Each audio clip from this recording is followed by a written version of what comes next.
Belarus, 1941. Nazi SS troops, assisted by local police, began hunting Jews without mercy. In just 1 week, nearly 50,000 people were murdered. The Germans moved quickly, massacring Jewish families in small villages amid chaos and terror. Zeus and his brother Asael planned to take their family into the forest, hoping to escape the violence. But the attack came before they could flee. All they could do was hide among the trees, forced to watch everything unfold. Only one survived, Aaron, the youngest brother, hidden beneath the floor in a secret space. The next day, they reunited with Tuvia. Tuvia was the eldest of the Bielski brothers. Asael and Aaron told him what had happened to their parent and their people. Days later, Aaron stumbled upon thousands of Jewish bodies, stripped naked and dumped into mass graves without burial. The horror confirmed what they already knew. Nowhere was safe. Soon, they encountered other Jews hiding in the forest. Everyone was starving, including children on the brink of death. Tuvia started to help and welcome them. As their numbers grew, food supplies became scarce. Tuvia decided to visit an old friend, Kras, a non-Jewish farmer, hoping to secure food and weapons. Suddenly, a police patrol passed by, forcing Tuvia to hide in a warehouse. From there, he overheard police captain About was searching for the Bielski brothers. Kras revealed the truth. That same captain had murdered Tuvia's parents. Consumed by rage, Tuvia went alone that night to the Bernick family's house. As they sat down for dinner, Tuvia killed them all, sparing only the wife.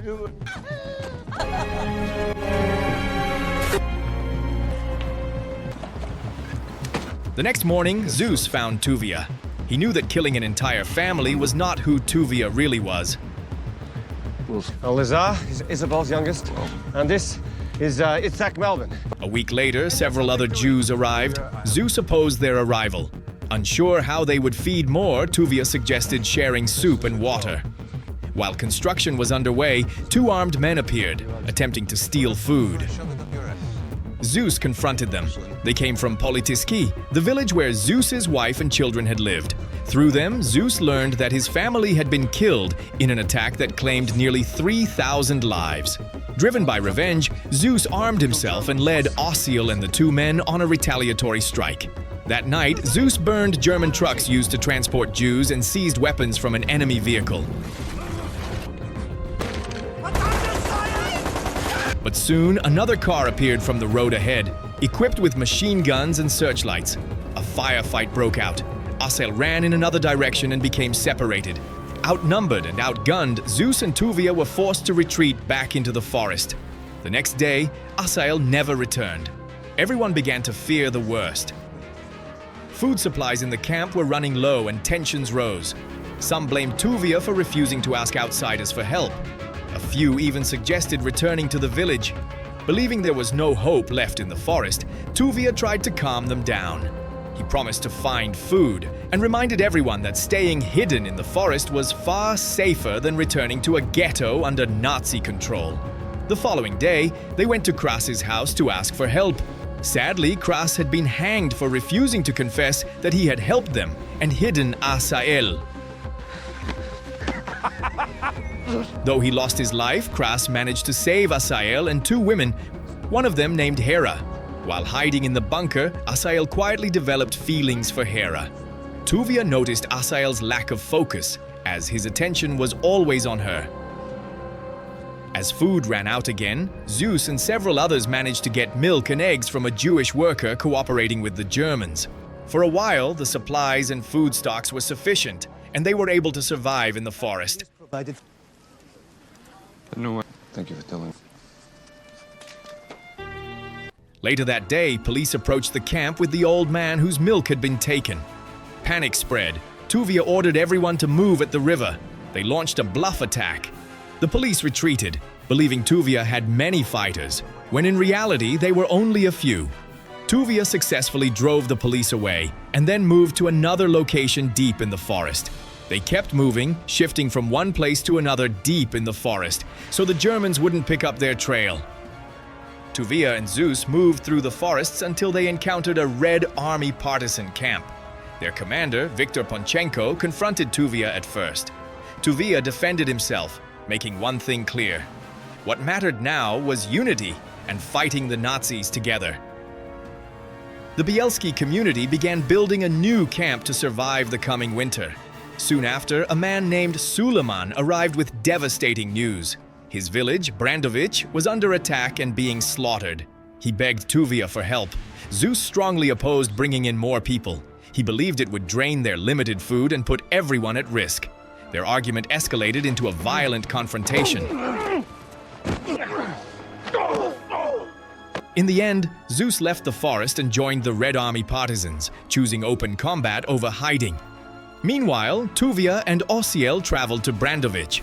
The village chief initially refused to leave, fearing discovery and the deadly winter ahead. After Tuvia promised to take responsibility for their safety, some villagers finally agreed to escape. I am going. I am going. Me too. That night, they moved through a hidden route into the forest. The Bielski camp grew more crowded than ever. Everyone was assigned roles based on their skills. Even the women were trained to use weapons as a last line of defense. Tuvia then laid out the rules of the camp. Everyone had to work together. They were a family. For survival, he enforced a strict rule: no pregnancies. The camp could not protect or support a newborn. In the freezing cold, Asael married Hire on the first day of snowfall, using Tuvia's ring. The camp celebrated a rare moment of joy. Far away, Zeus was already fighting German forces on the front lines.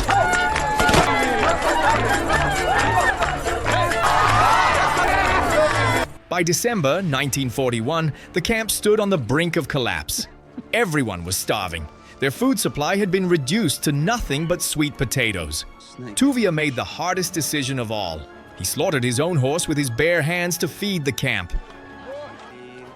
Amid the cold, Tuvia grew close to a widow from Brandovic named Lilka. But with that bond came terrible news. A typhus outbreak began spreading through the camp. From that moment on, Tuvia's burden grew heavier, securing food, protecting his people from disease, and keeping Lilka safe. Following advice from others, Tuvia went to the Red Army to ask for medicine. His request was rejected. Zeus, who was there at the time, proposed a dangerous plan. They would attack a Nazi police camp and steal the medicine.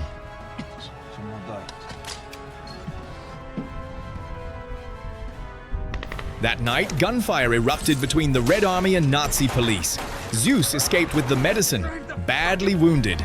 Tuvia urged him to return with him, but he refused, choosing to continue fighting alongside the Red Army. Days later, Tuvia herself fell ill with typhus and grew weaker. At the same time, tension inside the camp exploded. A man named Arkady imposed a brutal rule. Whoever won a fight could take as much food as they wanted. He even claimed Tuvia was no longer fit to lead. Seeing her people oppressed and starving, Tuvia acted without hesitation. You are no longer commander. She shot Arkady dead and ordered his body thrown far away. Slowly, Tuvia recovered, cared for by Lilka. As she healed, the two shared long conversations about their lives before the war. In April 1942, the seasons began to change. Sunlight returned. Warmth slowly filled the forest, but the calm did not last. A captured German messenger revealed terrifying news. Within 2 days, Nazi forces would destroy the forest with aerial attacks. Rage erupted. The messenger was killed.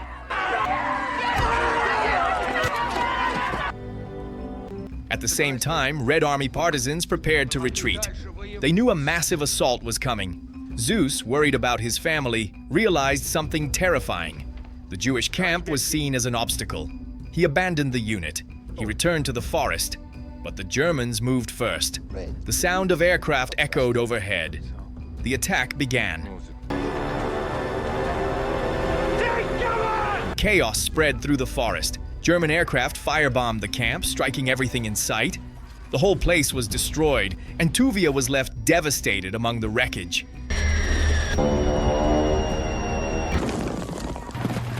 Up there! Let's... Hurry! Asael and his small group chose to stay behind. They deliberately slowed the enemy's advance. They bought precious time for the others to escape. Gunfire echoed through the trees. One by one, those who held the line began to fall. The refugees ran. They ran until there was nowhere left to go. Ahead of them lay a deep ravine. Beside it, a wide river. Panic set in. Even Tuvia felt it. He was drained of strength, drained of hope. Just when everything seemed lost, Asael returned. Despite the fighting, despite the losses, he had survived. And he brought a final plan. Robes were gathered from whatever supplies remained. The strongest men moved to the front. They anchored the line. Children were lifted onto shoulders. The elderly were supported on both sides. Everyone tied themselves together. They knew one misstep meant death. After a long and painful journey, they reached open ground. But the ground was dangerously exposed. A German armored vehicle appeared. It opened fire. Desperation peaked. Even the women joined the fight.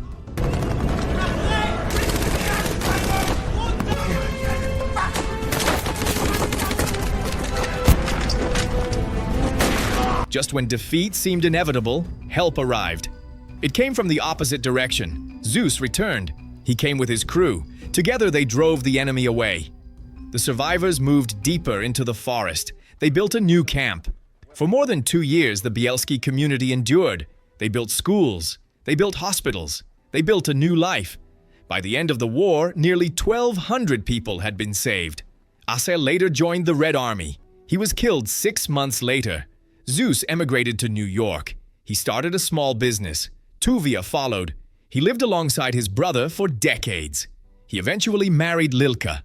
After years of suffering, they finally found peace. Their story stands as proof. Even in the darkest times, hope can survive.